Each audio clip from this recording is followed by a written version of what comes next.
ఢిల్లీ పేలుళ్లపై కేంద్రం సీరియస్గా ఉంది. ఇప్పుడు నెక్స్ట్ ఏం జరగబోతుందనే చర్చని మొదలుపెట్టింది. ఆపరేషన్ సింధూర్ 2.0 తప్పదా? ఇదే చర్చ పెద్ద ఎత్తున జరుగుతోంది. పేలుళ్ల వెనుక పాకిస్తాన్ ఉగ్ర సంస్థల హస్తం ఉన్నట్లుగా ఇప్పటికే కన్ఫర్మ్ అయినట్లుగా తెలుస్తోంది.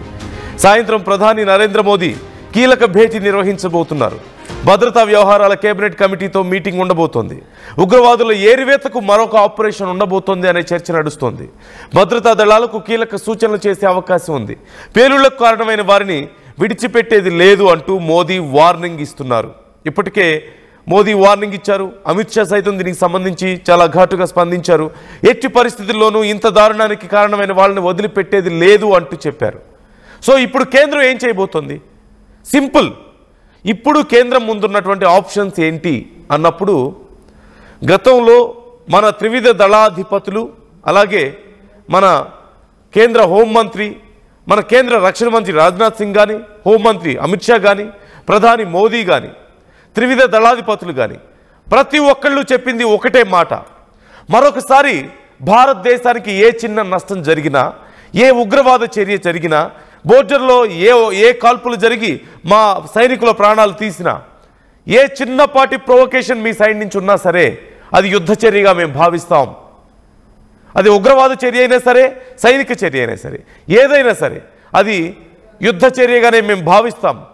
ఆ తర్వాత మీ సంగతి తేలుస్తాం, మీ అంతు చూస్తామంటూ వార్నింగ్ ఇచ్చారు. సో ఇంతకు మించిన ఆప్షన్స్ ఏమున్నాయనే చర్చ ఇప్పుడు జరుగుతుంది. ఇప్పటికే సింధు జలాలతో కట్టడి చేశాం. మరోవైపు పాకిస్తాన్ కుట్ర ఈ దాడి వెనక ఉందంటూ తెలుస్తోంది. ఉగ్రవాదుల పనిగా తెలుస్తోంది. ఉగ్రవాదుల మూలాలు ఎక్కడున్నాయనే ప్రశ్న వచ్చినప్పుడు పాకిస్తాన్ బంగ్లాదేశ్ వైపే వేలు చూపిస్తున్నటువంటి పరిస్థితి. ఇప్పుడు శ్రీనగర్లో ప్రభుత్వ మెడికల్ కాలేజ్లో అక్కడ పారామెడిక్గా ఉంటూ ఒక మౌల్వీగా పనిచేస్తున్నటువంటి ఆ వ్యక్తి ఇర్ఫాన్ ఆఫ్ఘనిస్తాన్తో సంబంధాలు కలిగి ఉన్నాడంటూ తెలుస్తోంది. ఆఫ్ఘనిస్తాన్లో కొందరితో, అక్కడ ఉన్నటువంటి విద్యార్థులతో మాట్లాడించే వాళ్ళని, వాళ్ళ భావజాలాన్ని నూరిపోసే వాళ్ళంటూ తెలుస్తోంది. అంటే ఓ పక్క పాకిస్తాన్తోనూ మరో పక్క ఆఫ్ఘనిస్తాన్తోనూ ఉగ్రవాదులకి సంబంధాలు ఉన్నాయనేది క్లియర్గా తెలుస్తోంది. మరోవైపు వైట్ కాలర్ నేరగాళ్లలాగా వైట్ కాలర్ ఉగ్రవాదులు ఇప్పుడు తయారవుతున్నారు. మనం నమ్మలేం. వాళ్ళందరూ డాక్టర్లు గానో, టీచర్లు గానో, లెక్చరర్లు, లేకపోతే లెక్చరర్స్ గానో. ఇప్పుడు కాలేజ్లో మెడిక్గా పనిచేస్తున్నాడు అతను. మరికొంతమంది డాక్టర్స్ లేదంటే ఇంజనీర్స్గా ఉండే అవకాశం ఉంది. ఏ డిపార్ట్మెంట్లో ఉన్నారో, ఎక్కడెక్కడ ఉన్నారో తెలీదు. మన తిండి తింటూ, మనం ఇచ్చిన డబ్బులతో చదువుకొని, మనం ఇచ్చిన డబ్బులతో బ్రతుకుతూ, మన దేశంలో బ్రతుకుతూ మన మీద కుట్రలు చేస్తున్న వాళ్ళు, తల్లి పాలు దాగి రొమ్ము గుద్దే వాళ్ళంటే వీళ్ళే. ఇంతకంటే దుర్మార్గులు ఇంకెవరుంటారు? వీళ్ళని ఏరివేయాలంటే ఏం చేయాలి? మరొక ముఖ్యమైన విషయం ఇక్కడ మనం గమనించాలి. పాకిస్తాన్ మీద యుద్ధం చేశాం, పాకిస్తాన్ ఏదో దెబ్బ కొట్టాం, ఇక బ్రతుకు జీవుడు అంటూ మన కాళ్ళ మీద పడితే చివరికి వదిలేసాం, ఇక మన వైపు చూడాలంటే భయపడతారు, మనల్ని ఏదైనా చేయాలంటే భయపడతారు అనుకున్నాం. కానీ పరిస్థితి అందుకు భిన్నంగా కనిపించలేదా మీకు? మనల్ని బెదిరించడం, సింధు జలాల మీద ప్రాజెక్టులు కడితే పేల్చేస్తామనడం, మన మీద అణుబాంబులతో దాడి చేస్తామని చెప్పడం, మనతో యుద్ధం చేయడానికి మేము సిద్ధంగా ఉన్నామని చెప్పడం, ప్రపంచ దేశాల సపోర్ట్ మాకుందని రెచ్చిపోవడం. మరోవైపు ఇంత భారీ ఎత్తున 3000 కిలోలకు పైగా పేలుడు పదార్థాలను సిద్ధం చేసుకోవడం, రెజిన్ లాంటి కెమికల్స్ కలిపి కొన్ని వేల మంది ప్రాణాలు ఒకేసారి తీయడానికి సిద్ధం అవడం. వాళ్ళు వెనక్కి తగ్గలేదు, వాళ్ళు భయపడలేదు, మరింత బలంగా మన వైపు దూసుకొచ్చే ప్రయత్నం చేశారు. అంతకి 1000 రెట్లు మనకి నష్టం చేయడానికి సిద్ధం అయ్యారు. సో మనం పిచ్చోళ్ళం ఇక్కడ. మన మంచితనాన్ని వాళ్ళు చేతగానితనంగా తీసుకున్నారు, కానీ మనకు తిరిగి దెబ్బ కొట్టడం చేతకావడం లేదా? మన ప్రభుత్వాలు ఏం ఆలోచిస్తున్నాయి? ఇంకా ఈ ప్రశ్న నాది మీది కాదు, ప్రజలందరిది ఇదే ప్రశ్న. ఇంకెంతమంది ప్రాణాలు పోవాలి?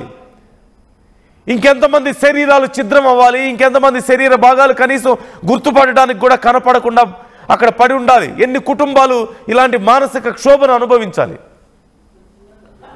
వాళ్ళ కుటుంబ సభ్యుల కనీసం శరీర భాగాలు దొరక్క, కనీసం గుర్తుపట్టలేక ఇంకెంత క్షోభ అనుభవించాలి? పహల్గామ్ ఘటన మనం చూసాం. బట్టలు ఉప్పతీసి ఏ కులం ఏ మతం అని అడిగి కుటుంబ సభ్యుల ముందు, భార్య ముందు, చిన్న పిల్లల ముందు, వాళ్ళ భర్తల్ని, తండ్రుల్ని పాయింట్ బ్లాంక్ రేంజ్లో కాల్చి ప్రాణాలు తీశారు. ఇంకెంత ఓపిక పట్టాలి?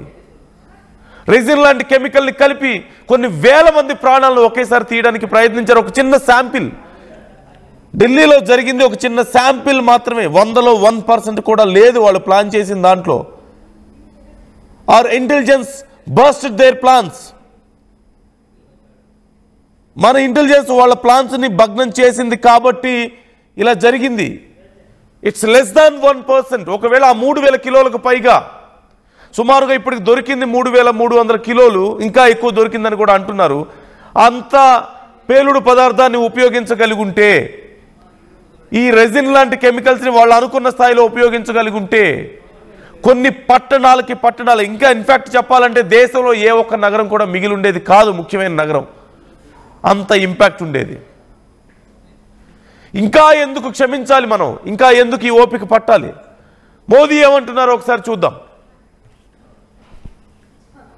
आज मैं यहां बहुत भारी मन से आया हूं. कल शाम दिल्ली में हुई भयावह घटना ने सभी के मन को व्यथित कर दिया है. मैं पीड़ित परिवारों का दुख समझता हूं. आज पूरा देश उनके साथ खड़ा है.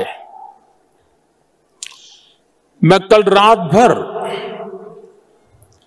इस घटना की जांच में जुटी सभी एजेंसियों के साथ, सभी महत्वपूर्ण लोगों के साथ संपर्क में था, विचार विमर्श चलता था, जानकारियों के तार जोड़े जा रहे थे. हमारी एजेंसियां इस षड्यंत्र की तह तक जाएगी. మనం అనుకుంటున్న దానికంటే సీరియస్నెస్ చాలా ఎక్కువగా ఉంది. ఈ ఒక్క విషయాన్ని నేను చెప్పదలుచుకున్నాను. We are in more danger, we are in deep danger. ఏ కొద్దిపాటి తేడా జరిగినా సరే మన దేశంలో చాలా నగరాల పరిస్థితి, ఇక చాలా నగరాలు తుడిచిపెట్టుకుపోయే పరిస్థితి.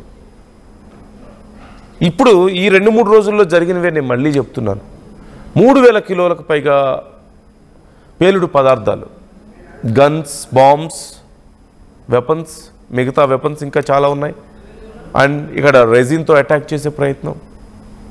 కొన్ని వేల మంది గుట్టలు పడిపోయి ఉండేవాళ్ళు, ఛిద్రమైపోయి ఉండేవాళ్ళు, వాళ్ళు అనుకున్నది కనుక చేయగలిగి ఉంటే. They are not scared of us.